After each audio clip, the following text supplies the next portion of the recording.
বাঁচার উপায় কি? বাঁচা হচ্ছে 1 নম্বর পবিত্র থাকেন, 2 নম্বর হচ্ছে যে বন্ধু নির্বাচনের ক্ষেত্রে, ঘেঁষাঘেঁষির ক্ষেত্রে যে মানুষগুলোর সাথে চলাফেরা করতেছেন, এই মানুষগুলোর সাথে একটু বুঝেন যে এই লোকটা আসলে ভালো লোক কিনা, নাকি আজকে আমার সাথে বন্ধুত্ব আছে, কালকে শত্রুতা হবে আর আপনাকে ক্ষতি করে ফেলবে। মানুষ যাদের সাথে চলাফেরা করবেন, এবং বাড়িটাকে একটা সেফটির মধ্যে রাখেন। সেফটি বলতে কি খালি সিসি ক্যামেরা লাগানো না, কে আসছে কে ঢুকছে এই জিনিসগুলো আপনাকে তদারকি করতে হবে। পুতুল সাদৃশ এই ধরনের কোনো জিনিস যদি বাড়ির মধ্যে পড়ে থাকতে দেখেন, তাহলে একজন ইসলামিক স্কলার কাছে এটা নিয়ে যাবেন। বিশেষ করে পুতুলের ওপরে ধরেন সুই ঢুকানো, পুতুলের ওপরে বিভিন্ন আরবি লেখা, পুতুলের ওপরে আরবি হরফ বা বর্ণমালা লেখা, পুতুলের ওপরে কালো মূর্তির মতো কিছু দাগ দেওয়া, পুতুলের ওপরে ওই যে ওঝাদের মতো 3টা 4টা 5টা করে দাগ দেওয়া, পুতুলের ওপরে শুল বিদ্ধ করা, পুতুলের নিচ দিয়ে কোনো শুল বা ধারালো কোনো কিছু আটকে দেওয়া, এই ধরনের কোনো পুতুল যদি দেখেন, অবশ্যই একজন রাকি বা একজন ইসলামিক স্কলার শরণাপন্ন হবেন। বিশেষ করে যারা এটা নিয়ে অভিজ্ঞ, যাত্রার কাছে যায়েন না। আর আমার কাছে এটা নিয়ে ফোন দিয়েন না প্লিজ। আমার এগুলো আমি চিকিৎসা করি না ব্যক্তিগতভাবে, অনেকে আপনারা এই কাজগুলো করেন। সতর্ক করার জন্য আপনাদেরকে পরামর্শগুলো দিলাম। হার্টের ডাক্তার বাংলাদেশে যেমন অনেক আছে, আর বিভিন্ন রাখিও আছে, তাদের কাছে যাবেন এই সমস্ত চিকিৎসার জন্য। কুড়িগ্রামে যে ঘটনাটা ঘটেছে, যে কাজটা করেছে ধরতে পারলে আমরা বলবো যে পুলিশের হাতে দেন। কারণ ডাকাত, চোর, খুনির চাইতে বড় অপরাধী সে। আল্লাহ আমাদেরকে বোঝার তৌফিক দান করুন। 3 জন আলেম শিক্ষা কমিটিতে এই যে শরীফার গল্প, এটাকে পর্যালোচনার জন্য স্থান পেয়েছেন। এই 3 জন আলেমের কাছে আমাদের 4টি প্রত্যাশা আছে। বিশেষ করে দেখেন, 3 জন ওস্তাদের সাথে আমার কিন্তু ব্যক্তিগতভাবে পরিচয় ছিল। ডক্টর আব্দুর রশিদ স্যার, তিনি আমার সরাসরি ওস্তাদ। ঢাকা আলিয়ায় যখন আমি ক্লাস করেছি, ওনার কাছে ক্লাস করেছি। কাফিল উদ্দিন সরকার সালেহি টেলিভিশন প্রোগ্রামে ওনার সাথে আমার বেশ কয়েকবার দেখা হয়েছে এবং একসাথে আলোচনা করেছি। ডক্টর আব্দুর রশিদ স্যার, যিনি এখন উপাচার্য ইসলামী আরবি বিশ্ববিদ্যালয়ের, জ্ঞানী মানুষ।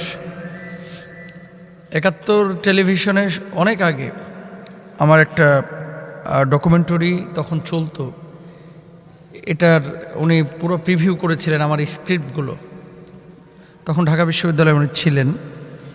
তো 3 জনই জ্ঞানী মানুষ। আমি যে বিষয়টি বলতে চাইছি, এই যে 3 জন স্কলার যে স্থান পেয়েছেন শিক্ষা কমিটিতে, আমাদের কিছু প্রত্যাশা আছে। কারণ আমরা তো আর সরকারকে বা শিক্ষা মন্ত্রণালয়ে সরাসরি যে বলতে পারবো না, গণমাধ্যমে বলতে পারবো। এবং আমাদের ওস্তাজ বা আমাদের আকাবির, আমাদের যারা বিজ্ঞ আলেম, বিদগ্ধ আলেম, তাদের কাছে আমরা বিষয়গুলো বলতে পারবো। 1 নম্বর বিষয়, শরীফার গল্প, এটা নিয়ে অনেক কথাই হয়েছে মিডিয়াতে, আপনারা শুনেছেন। এই গল্পটাকে অবশ্যই তারা বিজ্ঞ মানুষ, আমরা আশাবাদী যে যে সমস্ত জায়গায় প্রশ্ন আছে সেই জায়গাগুলোকে তারা স্পষ্টভাবে তুলে ধরবেন, এবং সেক্ষেত্রে কার্যকরী পদক্ষেপ যারা নীতি নির্ধারক আছেন তারা নেবেন। আমি বলি, সেখানে যে বলা হয়েছে যে ছোটবেলায় নারী এবং পুরুষ থাকে না, বড় হয়ে যখন বুঝতে শিখে তখন একজন নারী হয়ে একজন পুরুষ হয়। এটা কিন্তু ইসলামী শরিয়ার সাথে সরাসরি সাংঘর্ষিক। আর মনে মনে কোনো বিষয় নাই, ইসলামী শরিয়া মনে মনে কোনো বিষয় থাকে না। মনে মনে ভাত খান দেখি পেট ভরে কি? শিয়াল মনে মনে মনে করতেছে আমি তো মুরগির মতো, আমার একটু মুরগির খোয়ারে ঢুকাইয়া দেয়। শিয়াল মনে মনে বলল। এখন শিয়ালকে যদি আপনি মুরগির খোয়ারে ঢুকায় দেন, যা করার তা তো করবেই। নিজের মনে মনে ভাবলেন মেয়ে, অথচ আপনি ছেলে, কোনো কারণে জেলে গেছেন, যাওয়ার পরে পুলিশে বলতেছেন যে ভাই আমি তো মনে মনে মেয়ে, আমাকে মহিলা কয়েদিদের সাথে একটু রাখেন। এরকম হয়েছে কিন্তু পশ্চিমা বিশ্বে। তো রাখার পরে যা হওয়ার তা হয়ে গেছে। আমি বলতেছি যে মনে মনে কোনো বিষয় নাই, এবং সৃষ্টিগতভাবে আল্লাহ তাআলা নারী এবং পুরুষকে তিনি বানিয়েছেন। ইয়াহাবুল মাইয়াশা উইনাস ওয়া ইয়াহাবুল মাইয়াশা উযযুকুর। এই জিনিসগুলো বিদগ্ধ আলেমগণ অবশ্যই বোঝাবেন, ইনশাআল্লাহ আমরা আশাবাদী। আলিয়া মাদ্রাসার ওস্তাদদের কাছে আমাদের কিছু রিকোয়েস্ট।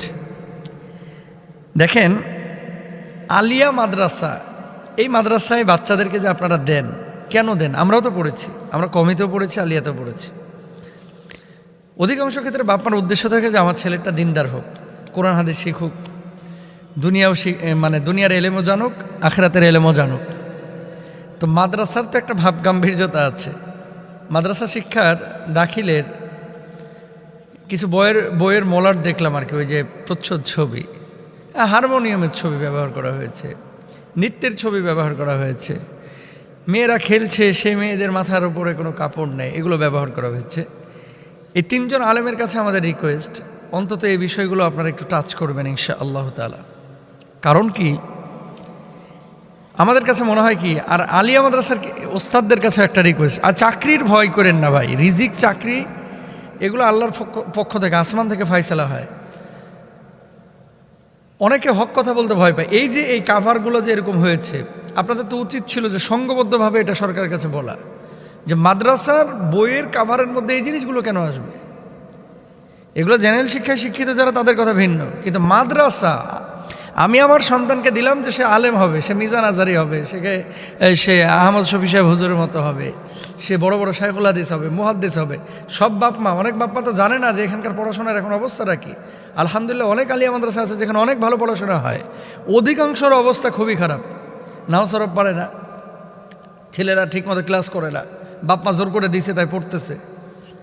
তো যখন এরকম ঘটনা ঘটে গেল যে কাভারের মধ্যে এগুলো আসছে, তখন তো আপনাদেরকে সমন্বিতভাবে এটাকে বলা উচিত ছিল যে এই যে মাদ্রাসার বইয়ের মধ্যে হারমোনিয়ামের ছবি টবি, এগুলো তো আসলে অসুন্দর। দেখেন, আমি একটা কথা বলি, সব সময় আমরা নীতি নির্ধারকদের দোষারোপ করি, কিন্তু কিছু কিছু ক্ষেত্রে সরিষার মধ্যে ভূত বসে থাকে। এই যে প্রচ্ছদ যিনি করেছেন, আপনি কি মনে করতেছেন এটা মন্ত্রী মহোদয় করছে? এটা সরকার মহোদয় করেছেন? এই যে গল্পগুলো যারা লিখে, কয়জন পার্লামেন্ট মেম্বার এই গল্পগুলা সবাই কি তদারকি করেন? না। তো এখন কথা হচ্ছে যে মূলত যাদেরকে এই দায়িত্বটা দেওয়া হচ্ছে, এদের মাকসাদ খারাপ কিনা এটাও নীতি নির্ধারকদের একটু আপনারা বলবেন। স্কলারদেরকে বলি, এই তিনজন আলেমের কাছে আমাদের প্রত্যাশা আর কি, আমাদের ওস্তাদদের কাছে, যে বারবার এই প্রবলেমগুলো কেন হচ্ছে। এই প্রচ্ছদগুলো তার শিক্ষা মন্ত্রণালয়ের বড় বড় কর্মকর্তারা করে না, করে কারা? যারা এগুলো প্রিন্ট দেয় বা যারা যে এই সেগমেন্টের যিনি দায়িত্বশীল। তাহলে এর মধ্যে আসলে ভূত আছে কিনা, যার উদ্দেশ্য খারাপ, এটা বোঝা উচিত যে সুস্থ মস্তিষ্কের কোনো মানুষ এর মধ্যে আছে কিনা, নাকি এদের ঝামেলা আছে। 3 নম্বর একটা বিষয়, শরীয়তে বা কোরআনের সাথে সাংঘর্ষিক কোনো বিধান, কোনো বিষয় যেন আমাদের ছেলে মেয়েদেরকে টাচ করা না হয়, অন্তত মুসলিম ছেলে মেয়েদেরকে, সে বিষয়ে রিকোয়েস্ট করা। 4 নম্বর আরেকটি বিষয়, সে বিষয়টি হচ্ছে নীতি নৈতিকতা। এটা মানুষ তখনই স্বয়ংসম্পূর্ণভাবে শিখবে যখন সে কোরআনের টাচে আসবে। আমাদের শিক্ষা ব্যবস্থায় কোরআনুল কারীমের মৌলিক যে বিষয়গুলো, এই মৌলিক বিষয়গুলো অনেক সময় টাচ করা হয় না, যে কারণে আমি আমার মুসলিম সন্তান হিসেবে, মুসলিম বাবা হিসেবে, আমার সন্তানটা আমি মারা যাওয়ার পরে কী বলে দোয়া করতে হবে এটাও জানে না। আমার সন্তান বাপের জানাজার নামাজে কী দোয়া পড়তে হয় এটাও জানে না। আমার সন্তান ঘুষ খাওয়া কেমন হারাম, মানে শরীয়তের দৃষ্টিতে এটা জানে না। সুদ কেমন হারাম জানে না। নামাজ কীভাবে পড়তে হয় জানে না। তো আমি তো মুসলিম, একটা সম্পদ নিয়ে আমি জন্ম নিয়েছি, এই ইসলামটাকে লালন করার জন্য ন্যূনতম জ্ঞান তো আমাকে দেওয়া দরকার। তো এই জিনিসগুলো আশা করি আমাদের বিদগ্ধ আলেমগণ ওপর মহলে এই জিনিসগুলো দিবেন। দেখেন, আমরা কেন এই কথাগুলো বলি? এই কথাগুলো বললে কি আমার বেতন বেড়ে যাবে? এই কথাগুলো বললে কি আমার ডিমান্ড বেড়ে যাবে? বিষয়টা এরকম না। বলবোটা কোথায়? মাহফিলে বলতেছি, মসজিদে বলতেছি, এবং আপনাদের কাছে দাবি পেশ করতেছি। এটা আমার ইমানি দায়িত্ব, আপনাদেরও দায়িত্ব আছে এই জিনিসগুলো বলার। আল্লাহ তাআলা আমাদের সবাইকে বোঝার তৌফিক দান করুন।